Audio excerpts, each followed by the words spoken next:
Okay, good evening, everybody. It's wonderful to see you again. And I'm delighted to be with you, great gentlemen. And I was very interestingly listening to your insights.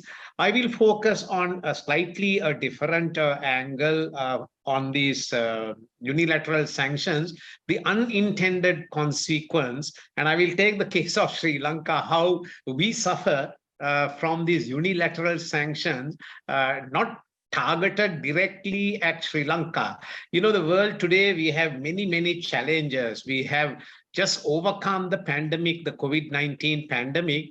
And now, of course, we are facing the music with the economic downturn of the whole world. It is impacting the whole world. But if your economy is robust enough, if your economy is big enough, you can sustain this. But it is not the case with many small size economies or medium size economies. They do feel the crunch, or they do feel the punch of COVID-19 pandemic. Now we do feel Sri Lanka, the question was asked a little bit before we started the session. We feel this really bad. You know, in Sri Lanka's economy, we had three pillars: exports, remittance, and tourism. All three sectors were heavily impacted during the COVID pandemic.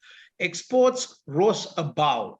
I mean, they came back, but the other two, tourism is still zero, and remittance is quite low. Now, when you have in a globalized economy, one small economy is suffering, it can have ripple effect for the region. It can have ripple effect for a wider region, and finally to the international system. Now, we all know that there were huge disruption to global supply chain, which resulted in increase of price of fuel, oil, gas, medicine, and food. Now, that is another problem that we have. Like, there were lockdowns, there were travel restrictions. Now, Sri Lanka is waiting for Chinese tourists to come, but then it is not yet open. So this is one issue that we have. Now, on top of this COVID pandemic economic impact, now let me talk about how the Ukraine-Russian conflict and the economic sanctions, unilateral economic sanctions, impacting a small country like Sri Lanka, because we all know that we are not going to talk about the Russian-Ukraine conflict. But only thing is we don't see that major powers are trying to resolve this conflict. You know, we all learn in conflict resolution, conflict transformation, we have to remove the materials which can catch fire. But what we see even today is the major powers are adding fuel to the fire. They're not trying to resolve this for whatever the reason, but the impact on people of Ukraine, people of Russia, people of Sri Lanka is immense. It's huge. So now we need to look at this economic sanction from that angle also. Now the Russian special military operation, as they call it in Ukraine, again resulted in rising oil prices, gas scarcity and gas prices, and wheat prices going up, resulting in the world food prices going up in a big way. Now, again, there are disruption to the global supply chain, and everything, the price is going up and up and up. Now, there is a huge impact on a country like Sri Lanka.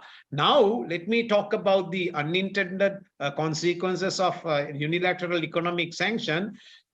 Now, we know that European Union and US has imposed unilateral economic sanctions against Russia. Now, these sanctions are double-edged swords, right?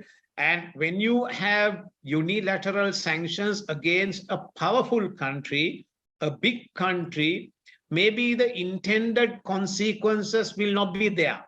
Why? Because that country will be robust enough, that country will be powerful enough to harden the stance. They can survive, self-sustain up to a certain level with their production, with their industry, with their currency, with their reserves of gold, other things, they can survive. So the economic sanctions does not really, we heard it even by a previous speaker as well, it does not really give us the desired result. Now, on the contrary, you see, before the Ukraine incident, the conflict, the price of barrel of oil was around 80 US dollars. It went up to 120 US dollars per barrel. Now, who will pay the difference between the price of barrel before and after? And now, today, because of unilateral sanctions, a country like Sri Lanka cannot buy Russian fuel, Russian gas, Russian coal, and Russian wheat. But we have to pay much, much more in the open market to buy these things. So we are a small country, a small economy, and this has resulted in almost a collapse of our economy and huge impact, huge suffering on the people of Sri Lanka. So in that sense, what about the basic rights of people of Sri Lanka due to these targeted sanctions or targeted unilateral sanctions against Russia? This is a question I think we need to find answers. Now, as I mentioned, sanctions are double-edged sword, and sanctions are also double standards also. Now we know that many countries in Europe and India still buy gas, oil, coal from Russia. So only thing, they keep on doing business with Russia, but we are not supposed to buy anything from Russia because the threat of secondary sanctions, not even targeted sanctions against Sri Lanka, secondary sanctions. So this is the dichotomy that we live in. Now, these targeted unilateral sanctions are having a great negative impact on the human rights of people. Similarly, if you apply this to Xinjiang province, who is actually going to suffer? It is the ordinary people of Xinjiang province going to suffer because of these targeted sanctions unilaterally. I have been to Xinjiang. I have seen how people are trying to come out with their life. I have seen how people want to do things and develop their economy, education. So I'm telling you is there are so many issues in this targeted unilateral sanctions, not necessarily on the targeted country. Now, I was mentioning about the impact or the possible impact of Xinjiang. I don't think these sanctions are going to impact China as a whole, but the people in Xinjiang will suffer. So is it fair to target a population? Is it fair to target a people in this manner? I think it's not fair. Right? So this is why I say we need to really study the unintended consequence of people, because that is a serious violation of human rights. So therefore, in the UN system, in the international system, we need to ask hard question. What is actually human rights? We need a new definition for human rights. Is it being weaponized? Is it being heavily politicized? We have to ask this question. We do see this every day. And also, human right is used for bashing some countries. And of course, we heard that when the world has got together, we don't like the hegemonic power. We have a voice, but I'm sorry, we don't hear that voice sufficiently. Finally, the big powers still win. So this is the problem that we have. So therefore, we need a new approach to human rights. We need to define human rights again in the 21st century. We need to include unilateral sanctions as a violation of human rights. I mean, this is something we need to do, and we need to depoliticize and de-weaponize human rights in the world. And you see, we heard the story of a little girl who, Juanita, dying, 4-year-old girl dying of a lack of medicine. What about her human rights?